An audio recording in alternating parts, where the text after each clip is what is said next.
জনগণের ম্যান্ডেট ছাড়া আপনার ক্ষমতায় থাকলে কি হয় সেটা তো আমরা গত 15.5 বছরে দেখেছি।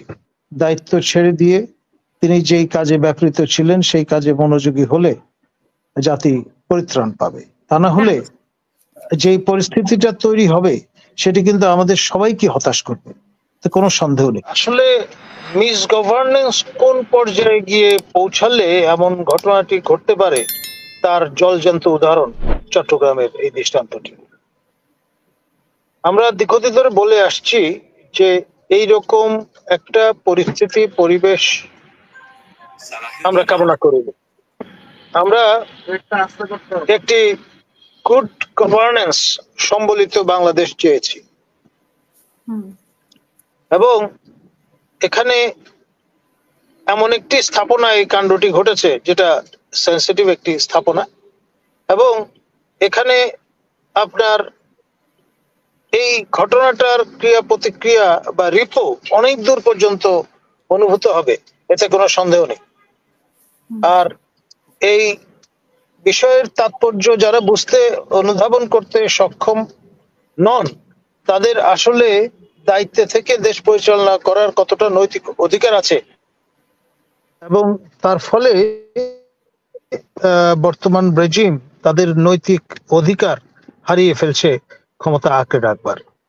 আসলে এই সংস্কার খেলার একটা শেষ আছে এবং দ্রুততম সময়ের মধ্যে নির্বাচন আয়োজন করে গ্রেসফুলি যদি চলে যান তাহলে এখনো সম্মান রক্ষা হবে। আদারওয়াইজ যেটি আমাদের প্রত্যক্ষ করতে হবে তখন হয়তো আসলে মুখ দেখাবার কোনো অবস্থা থাকবে না। আপনার এই যে ঘটনাটি চট্টগ্রামের, এটা রিপল অনেক দূর পর্যন্ত যাবে। আপনার নিজেদের অক্ষমতা, অযোগ্যতা এবং সেই সঙ্গে আপনার ইন্টেন্ট যেটার চূড়ান্ত অভাব আমরা লক্ষ্য করছি। একটা দৃষ্টান্ত, একটা রোল মডেল উপহার দেবার ক্ষেত্রে সেটি কিন্তু এখন আমাদের সামনে বিরাজমান। আসলে জনগণের ম্যান্ডেট ছাড়া আপনার ক্ষমতায় থাকলে কি হয় সেটা তো আমরা গত 15.5 বছরে দেখেছি। এখন তারই এক্সটেনশন কিন্তু চলছে ইন এ ওয়ে। সুতরাং এখনো সময় আছে, দ্রুততম সময়ের মধ্যে আপনার সংস্কারের সুযোগ যারা যারা ম্যান্ডেট অর্জন করবেন তাদের হাতে দিয়ে বাড়ি চলে যাওয়া গ্রেসফুলি। আদারওয়াইজ আমরা একটা ডিপ সুপের মধ্যে পড়বো, রাষ্ট্র বিপন্ন হবে এবং আমাদের আফসোসের কোনো সীমা থাকবে না। ধন্যবাদ। লিফলেট বিতরণের কথা আপনি কিছু বললেন না এবং তাদের সে টানা কর্মসূচি আছে, অবশ্য আজকে দ্বিতীয় দিন কর্মসূচি। আর হচ্ছে সেনাবাহিনীর হাতেই কিন্তু একজন সেনাবাহিনীর আয়ত্তে থাকা একজন যুব দলের কর্মীকে হত্যা করা মানে মারা গেছেন, সেটা কি আমরা স্বাভাবিক ঘটনা নিব কিনা? দেখুন, এটা নিয়ে তদন্ত কার্যক্রম শুরু হয়েছে।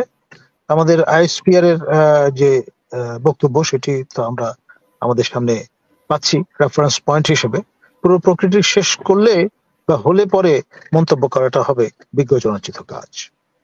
প্রফেসর ইউনূস তার স্বপ্নের রাজনৈতিক দলটির রূপরেখা কেমন হবে সেটি বহু যুগ আগেই তিনি কিন্তু তা জনসমক্ষে তুলে ধরেছেন এবং এর প্রতিক্রিয়ায় তার প্রয়াত সহোদর আমাদের টেলিভিশন অ্যাঙ্কর ছিলেন জননন্দিত, তার যে হলমার্কসের যে অফিস মগবাজারে, সেখানে যেই বাক্স তিনি সংস্থাপন করেছিলেন তাতে হিউম্যান এক্সক্রিটা থেকে শুরু করে অনেক বর্জ্য পদার্থ মানুষ এসে সংস্থাপন করেছিল, যেটি তাকে রীতিমতো হরিফাই একটা মেসেজ দিয়েছে। সেই জন্যই সম্ভবত তার সেই আপনার যেটাকে আমরা বলবো বিভ্রম, সেটি এখনো কাটেনি। রাজনীতি মানুষের ভালাইয়ের চিন্তা করেই কিন্তু আমাদের জনসমক্ষে বিদ্যমান। রাজনীতি মানুষ জনস্বার্থে করবে, এটাই সবার প্রত্যাশা। তো সেখানে তার ব্যক্তিগত যে আপনার মোহভঙ্গ, সেই আপনার চিন্তা যদি এখনো থেকে থাকে এবং সেটা যে আছে সেটাই কিন্তু তার এই বক্তব্যে পরিষ্কার। তো ব্যাপারটা যদি তাই হয় তাহলে আর এই সংস্কার কার্যক্রম হাতে নেয়ার মতো আপনার চিন্তাটা তার মাথায় আসলো কেন? আসলে এখনো সময় আছে গ্রেসফুলি দায়িত্ব ছেড়ে দিয়ে তিনি যেই কাজে ব্যাপৃত ছিলেন সেই কাজে মনোযোগী হলে জাতি পরিত্রাণ পাবে। তা না হলে যেই পরিস্থিতিটা তৈরি হবে সেটি কিন্তু আমাদের সবাইকে হতাশ করবে, তো কোনো সন্দেহ নেই। আসলে ম্যান্ডেটবিহীন সংস্কার যা কিছুই আপনি করেন না কেন, সাদ্দাদের বেহেশত যদি এখানে বানিয়ে দেন কোনো লাভ হবে না, মানুষ সেটি গ্রহণ করবে না, সেটা সাস্টেইনেবল হবে না।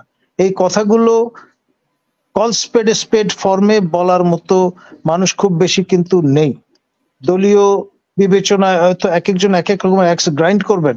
আমি আজ পর্যন্ত কোনো দল করিনি এবং নিরপেক্ষ অবস্থান বজায় রেখে কিন্তু আমি কথাটা বলছি। আমি ভোটও দেই না ব্যক্তিগত জীবনে, কখনো দেইনি। সেই কারণেই আমার সেই সৎ সাহস আছে কথাটি বলবার। শেখ হাসিনা যখন ক্ষমতায় ছিলেন তখন আমি তার শিক্ষামন্ত্রীর বিরুদ্ধে বিদ্রোহ করেছিলাম দায়িত্বশীল অবস্থানে থেকে, এবং সেই জায়গা থেকে একটু নড়িনি কিন্তু আমি টিল টু ডেট।